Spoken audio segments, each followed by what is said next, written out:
Have you or someone you love ever been in a tornado or car accident, experienced sexual or physical abuse, served in a war zone? Most people have been through some kind of life-threatening or traumatic event, and it's common to have stress-related reactions after a trauma. But when symptoms last more than 3 months and they're not getting better, it's time to get help. Meet Sam. He recently returned from serving in Iraq. For many people, being in a crowded place like a baseball stadium or busy grocery store feels comfortable, but not for Sam. What should be a nice night out, taking his wife Tara to a restaurant, isn't fun for him anymore. He can only handle it if he sits with his back to the wall where he has a good view of the exits, and even then, he's too on edge to really enjoy it. At home, things aren't the way they used to be either. His sleep is restless at best, and some nights Tara isn't sure if Sam comes to bed at all. Sam seems to have a short fuse these days, and sometimes he snaps at Tara over tiny misunderstandings. What he and Tara never talk about is the trauma he experienced when he was deployed. He's never mentioned the guilt, the weight he carries around, wishing he could have done more to prevent what happened.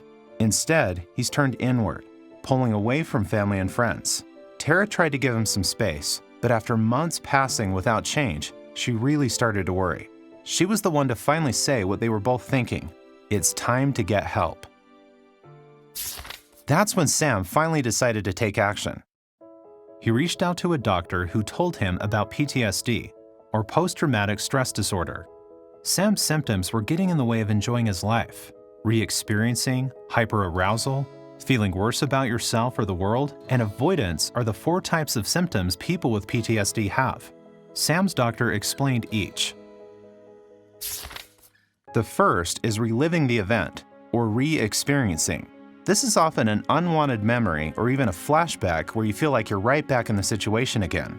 Seeing, hearing, or even smelling something that reminds you of the trauma can trigger these. Nightmares where you relive parts of the event in your sleep are common too. The second is avoidance, staying away from situations that remind you of the trauma. That's why Sam tries to avoid thinking about painful memories altogether. He pours himself into his work or uses alcohol to keep his mind from going back to the trauma. The third is feeling worse about yourself or the world since the trauma.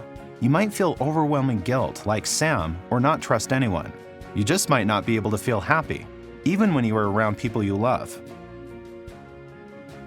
The fourth type of symptom is sudden rushes of anger, irritability, feeling jittery, always on alert, always on the lookout for danger. This is called hyperarousal, and loud noises or a driver cutting in front of you can be all it takes to set you off. If you recognize any of these symptoms of PTSD in yourself or someone you love, don't wait. See your doctor to find out if it could be PTSD. Just like Sam and Tara found, there is hope. You don't have to live with the symptoms of PTSD forever. Effective treatments are available.